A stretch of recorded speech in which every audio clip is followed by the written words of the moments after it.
And we're back. So, I always say that. So,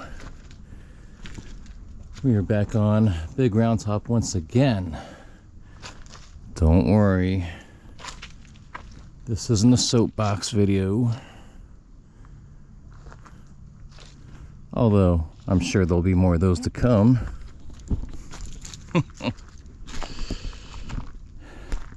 Things are getting crazy, guys. It's really time to pay attention. But right now, we're not doing that video. Right now, we're coming to check out a monument that I don't think I've really quite covered. I might have mentioned it. I might have, walked past it in a video or so, but we'll talk about this monument a little bit. So this confused me when I first started regularly visiting the park.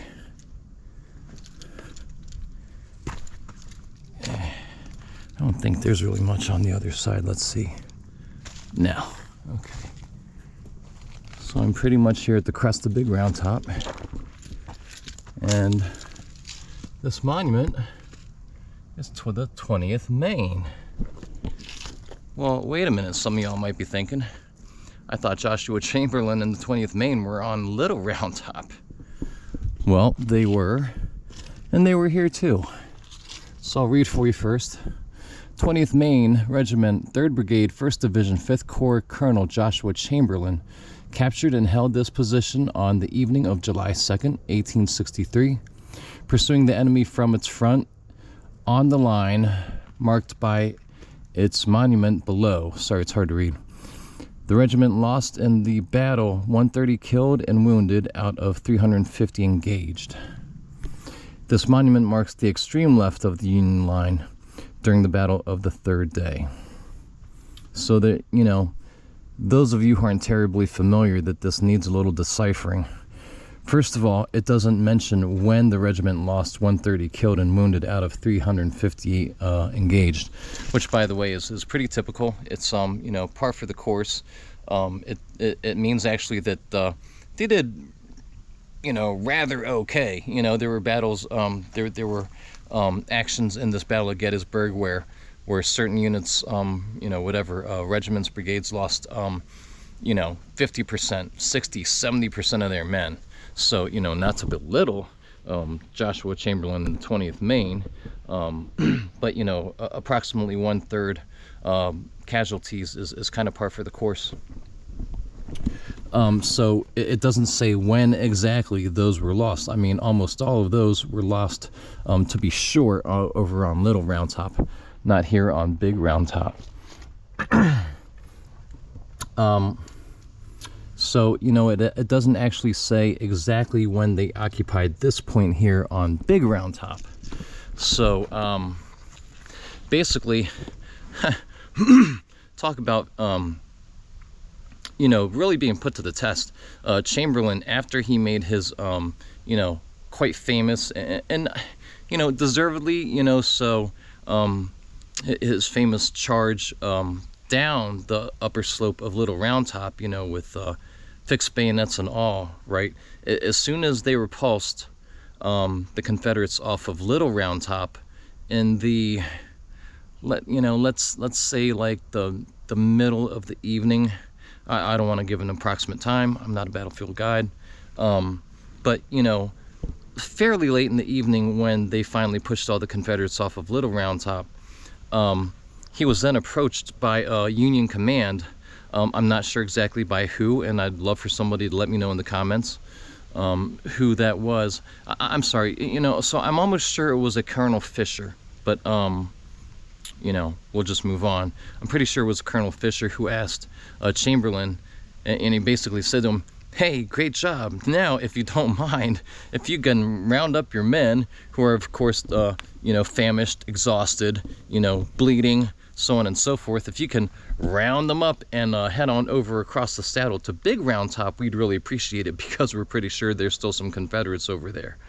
And I mean, you can kind of imagine Chamberlain's response, right? I mean, it must have been, partly in disbelief, even as a, dedicated soldier.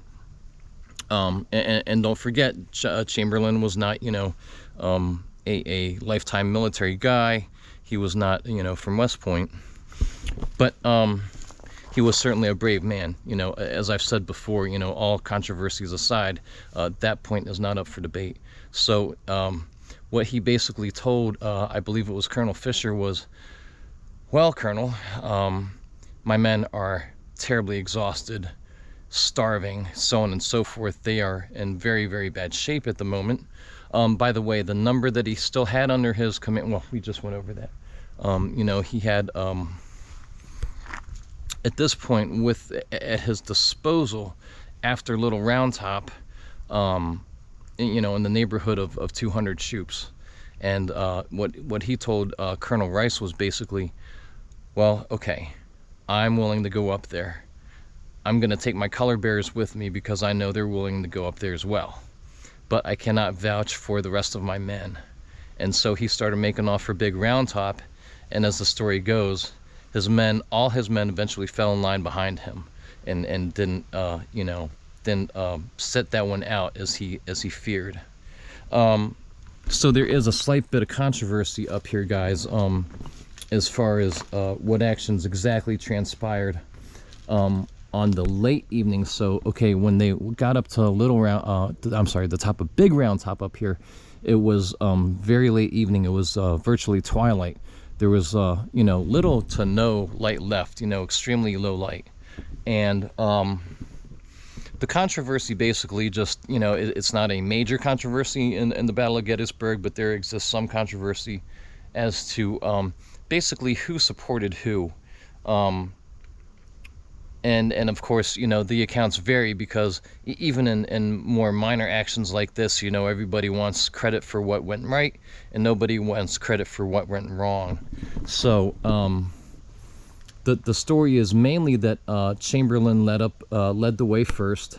He was eventually supported by the 83rd Pennsylvania, if I've got that right. However, there were also a couple other Pennsylvania companies, and I think let's see, that was probably the 5th, no, I'm sorry, yeah, the 5th and 12th Pennsylvania Reserves. And the controversy here is that basically, and I'm not trying to paint the 5th and 12th Pennsylvania Reserves as cowards, but at this point everybody's fumbling in the dark. Don't forget, you know, that the park wasn't here at this point. You know, we didn't have switchback paths up this hill, which is almost a small mountain.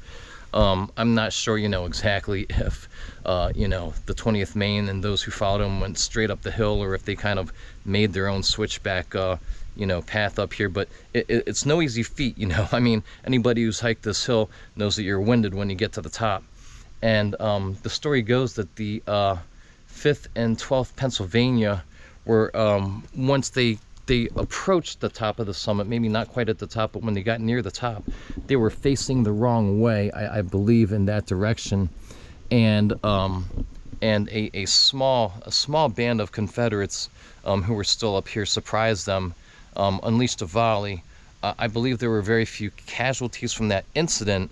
Most of them were able to take cover, but after that, the 5th and 12th Pennsylvania Reserves pretty much fled back down the mountain. Okay, so I think it was the 83rd Pennsylvania and possibly also the 44th New York who eventually fell in behind the 20th Maine. But again, there's a little bit of question as to exactly who followed who and at what point. But long story short, you know, that there were Confederates up on this hill, but as I've said before, and I still maintain, you know, casualties up on Big Round Top were very, very low, few if any. I'm sure there were a small handful. But it was important because if you think about it, if Lee changed his plans on D3, this point would have been still very, very important if Longstreet had his way. Anyhow, guys, I'm out of time already. I'll see you on the next one.